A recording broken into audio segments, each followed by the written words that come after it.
بسم اللہ الرحمن الرحیم۔ السلام علیکم ویورز۔ ایک بادشاہ نے بہت ہی عالیشان محل تعمیر کیا جو دیکھتا بس دیکھتا ہی رہ جاتا۔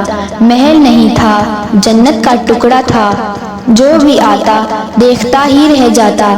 مگر بادشاہ نے عجیب شرط رکھ دی کہ جو شخص ایک متعین وقت میں پورا محل دیکھے گا اسے محل دے دیا جائے گا، لیکن جو شخص اس متعین وقت میں محل دیکھ نہیں پائے گا اس کا سر قلم کر دیا جائے گا۔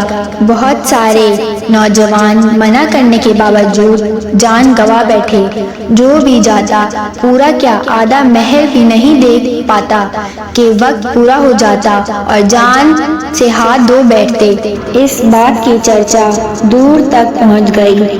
یہ خبر اڑتی اڑتی ایک دیہاتی نوجوان کے کانوں تک بھی پہنچ گئی۔ نوجوان نے پوری بات سنی اور بادشاہ کے محل پہنچ گیا۔ بہت لوگوں نے منع بھی کیا مگر نوجوان نے بات نہیں مانی۔ اجازت لے کر متعین وقت دے دیا گیا۔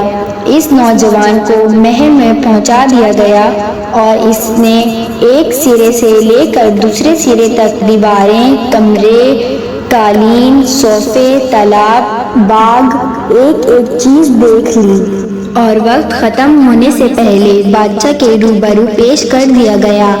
بادشاہ نے کہا، نوجوان، میں اپنی شرط پر قائم ہوں۔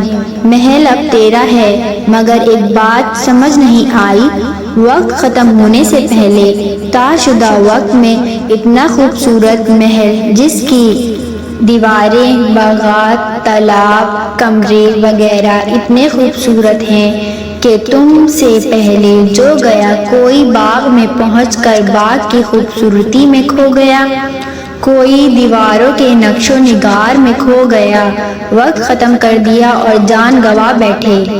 تم نے پورا وقت بھی نہیں لگایا اور محل بھی دیکھ لیا۔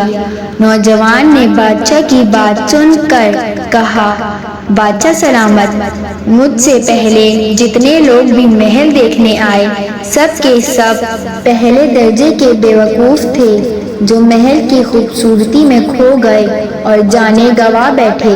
بادشاہ سلامت، محل کے دروازے سے اندر داخل ہوتے ہی میں نے اپنی آنکھیں بند کر لی اور پورا محل آنکھ بند کر کے دیکھ آیا۔ میں اتنا بیوقوف نہیں جو محل کی خوبصورتی میں کھو کر اپنی جان گنوا بیٹھتا۔ بادشاہ سلامت، اب محل میری ملکیت ہے، میں اسے جی بھر کر دیکھتا رہوں گا۔